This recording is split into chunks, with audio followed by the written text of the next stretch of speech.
Vex leaned against the hood of his battered 1971 Dodge Dart, rain streaking its matte black surface.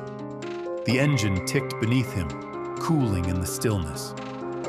Around him, Arcus Vale sprawled like an exhausted beast beneath amber street lamps. It was 2:03 a.m., the dead hour, when shadows whispered.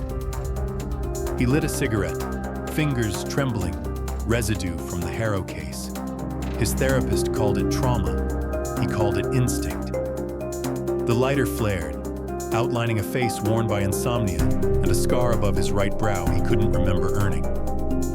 His phone buzzed. Unknown number. He stared.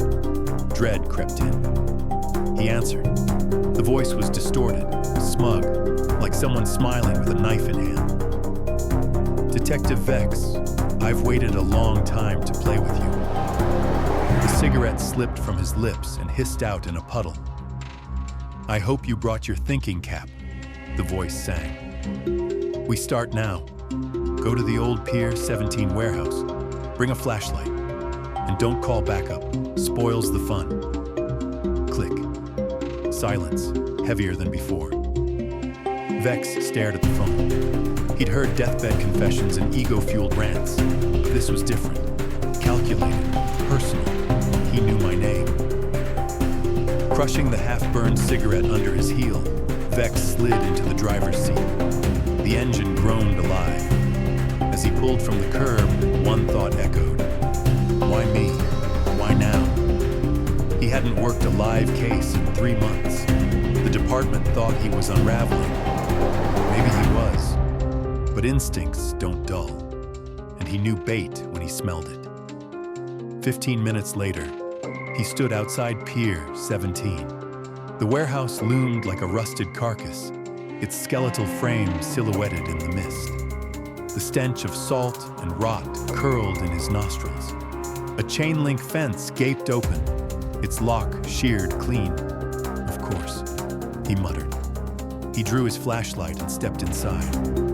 The air was thick, dust, rust, and the memory of fire. His boots crunched on broken glass. The beam carved narrow tunnels through the dark. He moved past collapsed crates, a gutted forklift, and coils of rusted chain. Then he saw it. Dead center, beneath a shaft of moonlight through a broken ceiling, stood a chair. On it, a mannequin in a crimson evening gown, porcelain face blank, head tilted, almost curious. A playing card was nailed to its chest. Jack of Hearts.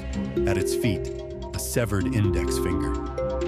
Vex's stomach rolled, but he didn't flinch. He'd seen worse. But this wasn't just grotesque. This was performance.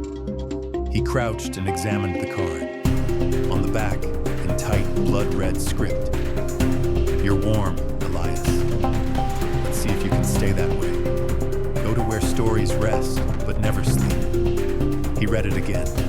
The old Carnegie Library.